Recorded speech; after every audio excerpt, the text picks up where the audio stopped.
আসসালামু আলাইকুম। গতকাল রাতে আমরা চাং থেকে পেঁয়াজ নামিয়ে রেখেছিলাম পরের দিন হাটে নেওয়ার জন্য, অর্থাৎ আজকে সকালবেলা হাটে নেওয়ার জন্য। যেহেতু আমাদের এখানে হাট মেলে একেবারে ফজরের সময় থেকে, অর্থাৎ ফজরের কিছুক্ষণ আগে থেকেই হাট মেলে এবং বেচাকেনা শুরু হয় সকাল 10টার মধ্যে, এখানে বেচাকেনা শেষ হয়ে যায়। শুরুর দিকে তথা ফজরের পরপরই যদি পেঁয়াজ হাটে নিয়ে যাওয়া যায় তাহলে দামটা একটু বেশি পাওয়া যায়, কারণ ওই সময় খুব অল্প পরিমাণে পেঁয়াজ আসে, যে কারণেই দামটাও অনেক বেশি থাকে। তুলনামূলকভাবে বেলা বাড়ার সাথে সাথে যে দাম থাকে তার থেকে অন্তত বেশি থাকে। তো যাই হোক, আমরা একেবারে ফজরের সময় যাইনি, আমরা টোটাল 8 মনের মতো পেঁয়াজ নিয়েছি। 10 মন নেওয়ার কথা ছিল, কিন্তু পেঁয়াজ নিয়েছি 8 মন, যে কারণেই আমরা যে একটু যখন রোদ উঠেছে তখন হাটে গিয়েছিলাম। এই মুহূর্তে আমাদের এখানে এখন পাটের সিজন, অর্থাৎ পাট কাটা, পাট ধোয়া, তারপর যে পাট বিক্রি করা, এটাই হচ্ছে মূল সিজন এখন। কিন্তু এর পাশাপাশি যেহেতু এর আগে পেঁয়াজের সিজন থাকে, ওই সময় অনেকেই পেঁয়াজ বিক্রি করে না, কারণ ওই সময় দামটা একটু কম থাকে, তাই অনেকেই পেঁয়াজ রেখে দেয়। পরবর্তীতে দাম যখন একটু বাড়ে তখন গৃহস্থ যারা তারা বিক্রি করে। যেহেতু পাটের সিজনে একটু খরচ বেশি হয়, কষ্টও বেশি হয়, যে কারণে যে গৃহস্থরা অনেক সময় দেখা যায় যে এই পাটের সিজনেই বেশিরভাগ পেঁয়াজ বিক্রি করেন পাটের কাজগুলি করার জন্য ওই টাকা দিয়ে। তো যাই হোক, আলহামদুলিল্লাহ মোটামুটি আমরা হাটে চলে এসেছি। হাটে আসার পর আমাদের পেঁয়াজগুলি বিক্রিও করে দিয়েছি। এখন এই পেঁয়াজগুলিকে ওনারা নামিয়ে নিচ্ছিলেন, অর্থাৎ ওনাদের যে পেঁয়াজের স্তূপটা আছে দেখতেই পাচ্ছেন যে একেবারে ফজরের সময় থেকে ওনারা পেঁয়াজ কেনা শুরু করে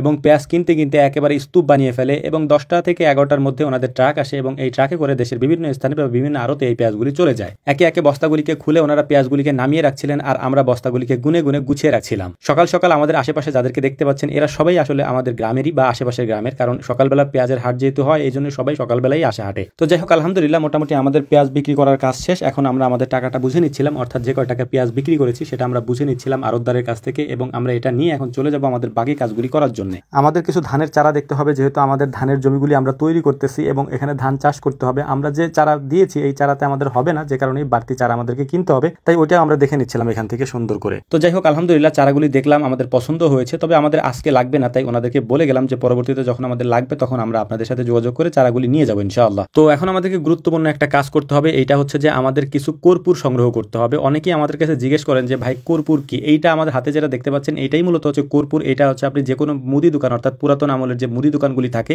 তাদের কাছে গেলে এই কর্পূরটা পেয়ে যাবেন। এইটা মূলত যে আমরা আমাদের গাভীর যখন অলান ফুলে যায় তখন এইটা আমরা ব্যবহার করি সরষের তেলের সাথে। মুদি দোকান থেকে কর্পূরটা সংগ্রহ করার পর আমরা চলে এসেছি মাছ বাজারে, কারণ আমরা যেহেতু পেঁয়াজ বিক্রি করেছি, পেঁয়াজ বিক্রি করবো আর ইলিশ মাছ কিনবো না তা তো হয় না, এই জন্যই মূলত আমরা ইলিশ মাছ কিনে নিলাম। এর পাশাপাশি টুকটাক আরো যে বাজার ছিল সেটাও করে নিয়েছি। এটা আমি ছোটবেলায় আমার আব্বাকে দেখতাম যে যখন পাট এবং পেঁয়াজ হাটে নিয়ে আসতো, বিশেষ করে পাট নিয়ে আসলে এ ধরনের বাজার করতো, তারপর যে কি বলে এটাকে মিষ্টি খাওয়া হতো। আব্বার এখন বয়স হয়ে গিয়েছে, আব্বা তো এখন হাটে বাজারে তেমন একটা যায় না, অর্থাৎ এই কেনা বেচার ক্ষেত্রে আব্বা তেমন একটা যায় না, অন্য কাজে যায়। তবে এখন আমরা এই কাজটা করার চেষ্টা করি আলহামদুলিল্লাহ। তো মিষ্টির দোকানে চলে এসেছি, তো মামা দেখলাম যে বাজারে এসেছিলেন, তো মামাকে নিয়ে সবাই মিলে মিষ্টি খেয়ে তারপর আমরা চলে এসেছি বাড়ির দিকে। এবং আমরা যে মাছ নিয়ে এসেছিলাম এই মাছটা আম্মাকে বলেছিলাম যে সুন্দর করে ভেজে আমাদেরকে খেতে দাও, যেহেতু আমরা সকালের নাস্তাও করি নাই, বাজার থেকে শুধু মিষ্টি খেয়ে এসেছি। তো বাড়ি আসার পরে ইলিশ মাছ এবং সরিষার তেল দিয়ে ভাজা বেগুন দিয়ে আমরা সকালের নাস্তাটা সেরে ফেললাম। তো আমাদের জন্য দোয়া করবেন। আসসালামু আলাইকুম ওয়া রাহমাতুল্লাহ।